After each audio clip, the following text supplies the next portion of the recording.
Hi everyone, my name is Feminista Jones and I have no shame. I'm recording this video for No Shame Day, which was started by the Siwe Project, S-I-W-E Project. You can visit them at thesiweproject.org. It is an organization devoted to eliminating the stigma of mental health issues. You may call it mental illness, I may refer to it as psychiatric disabilities. It's the same idea. I'm making the video as someone who works for an agency that supports people with psychiatric disabilities on their paths to recovery. I've had my own battles with psychiatric disabilities in the past. I had PPD, which I suffered from for about 18 months. When I was younger, I was diagnosed with acute PTSD. I've been through some struggles that involve not feeling like I have complete control over my mind. So I can relate to a lot of what people who deal with severe and persistent psychiatric disabilities go through. But I wanted to record this more as somebody who works in the field of help and support. What I want to say is we really have to do a better job at destigmatizing psychiatric disabilities. One of the ways that we can do that is changing the language in which we speak, about these things. For example, a lot of times you hear people say, oh, she's bipolar or he's schizophrenic. So what you're doing then is you are defining a person by their psychiatric disability, and that basically stigmatizes them. When somebody has cancer, do you say that person is cancerous? You probably don't, right? You say they have lung cancer. So then just as easily you can say that person has schizophrenia, that person has bipolar disorder. So that slight change changes the language and it changes the way we think about people. And we are looking at people as human beings who happen to have a disability, like someone who might be blind or someone who might be deaf, right? Another thing that you can do is you can encourage people around you who you know are dealing with severe and persistent mental health issues by helping them find resources, local resources, where they can go and get the help that they need. And when I say get the help that they need, I don't mean just go and get on medication and see a psychiatrist once a month. For some people, that is sufficient. For others, it's actually not helping. And what we do at my agency is we support people's right to make their own decisions for their path to recovery.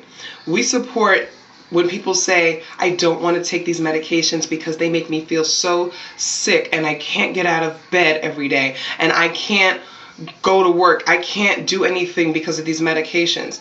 We say, okay, let's look into some alternative methods of treatment and therapy so that you can continue your path to recovery. The same way people that are trying to quit smoking, the patch doesn't always work, the gum doesn't always work, cold turkey doesn't always work. There isn't a one-size-fits-all approach to helping people with psychiatric disabilities recover. So what we do is we help people work that out and go forward. We also believe that people have the dignity to take risks and make mistakes.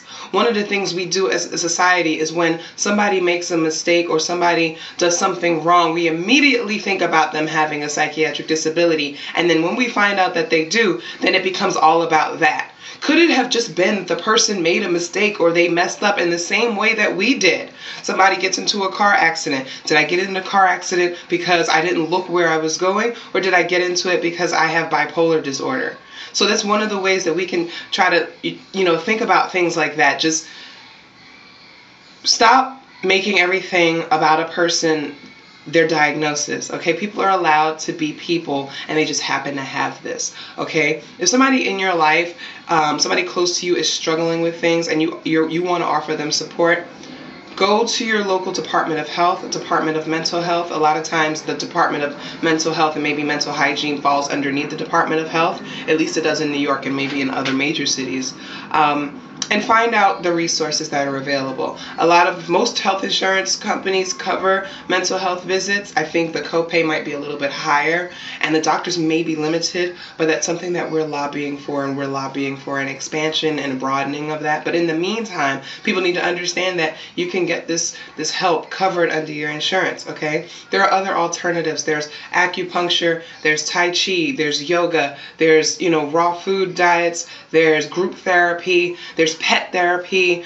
There's so many things out there, so many options out there that we can't put people into a certain mold and say, okay, this is the way that you have to go. So agencies like mine are really about supporting people and their growth and giving them the dignity to take risks and make mistakes and learn from them, just as we would want anybody else to. I speak as somebody who wants to see changes to the way our society focuses on mental health and psychiatric disabilities and the treatment of them.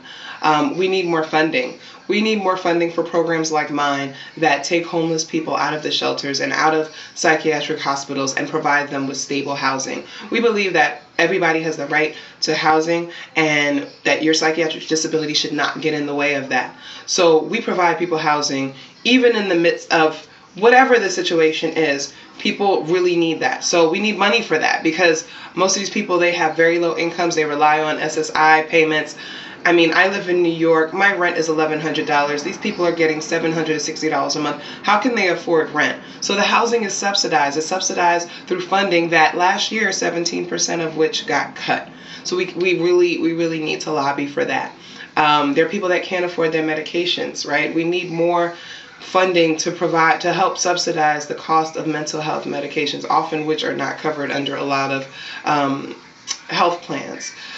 We need more funding so that alternative treatments can be covered. If somebody wants to go to acupuncture, if somebody wants to take yoga classes, if somebody wants to take tai chi and it's something that's prescribed by their doctors, that it is covered under, your health insurance, or there are some subsidies out there or some kind of voucher program or something that people can use, right? These are just some of the things that I'm thinking about, and one of the things, my goal is, I'm going back to grad school, and I am working on my MSW in nonprofit management and administration, and I really want to get into policy and legislation and really work on, in DC and trying to make these kinds of changes so that people on the ground, the people that I've been working with for the last decade, are given the opportunities without funded restrictions, things like that. They're given the opportunity to live. When people make the choice to live, they wake up every morning and they say, I'm going to live. We need to be there to provide them with the support to do so. So that's what I'm working on. And that is my contribution to No Shame Day, just to let people know that there are resources out here. You are not alone. There are people that care, that will be there for you, that will work hard to fight for you, okay? So please seek out those resources. If you need help, go to the siweproject.org. There will be resources there you can get connected with. If you are uncomfortable with that, hit me up on my site, feministajones.com. Send me an email. I can help you with, look for things in your local area and try to get you that help, okay? I'm Feminista Jones, and I have no shame.